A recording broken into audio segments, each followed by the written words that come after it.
My name is Cameron Taylor. I'm 29. I'm an ex-competitive gymnast here at the Calgary Gymnastics Center. I'm a high-performance gymnastics coach. I am also an active member of the Jazz Up Collective hip-hop crew here in Calgary, as well as a co-founder of the Party Quest crew faction that put on lots of events for the community, by the community. It's hard when someone asks me, what do you do? And you think of so many things that you consider that you do.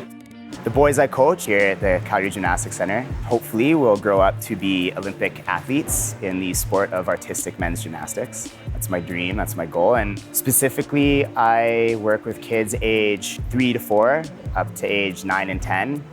In the gymnastics world, when you retire or during your process, there's lots of things that lots of these gymnasts will do. Most of the time you hear about them going to Cirque du Soleil. The flip side of that is breakdancing, right? A lot of us will go into breakdancing because it's such a natural transition. There's 3 different groupings of breakdance moves. So you have like your top rock, which is like all the stuff on their feet, all their dance movement. All the things that are on the ground they do is called footwork. And then anything else that like exhibits acrobatics or athleticism is called power moves. So naturally, like all gymnasts can do flares, all gymnasts can do like windmills.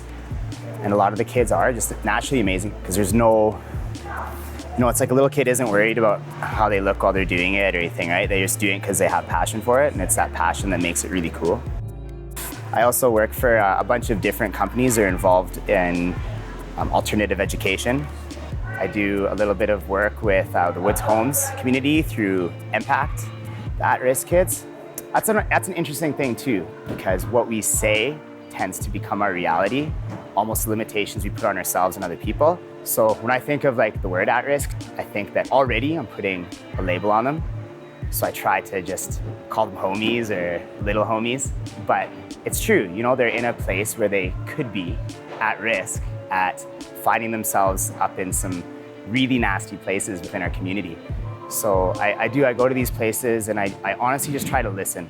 I do come with a lesson plan and I try to use urban arts to shape that because that's originally what hip hop was used for.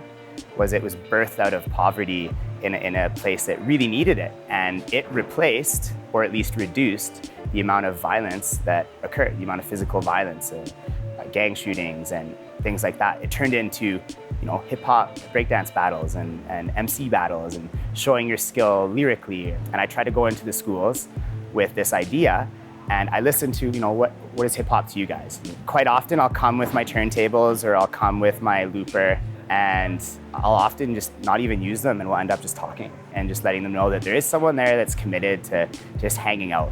Not changing who you are, not trying to say, oh, I have all the answers, but just being there to just help. Being there to hold space for whatever they're gonna do and bring out the best in them because they're gonna be the next leaders of our community. And that would totally suck for me to be an old man and have these kids perpetuating what I would say, the Sith Lord style of things. So it's all about being a Jedi, I guess.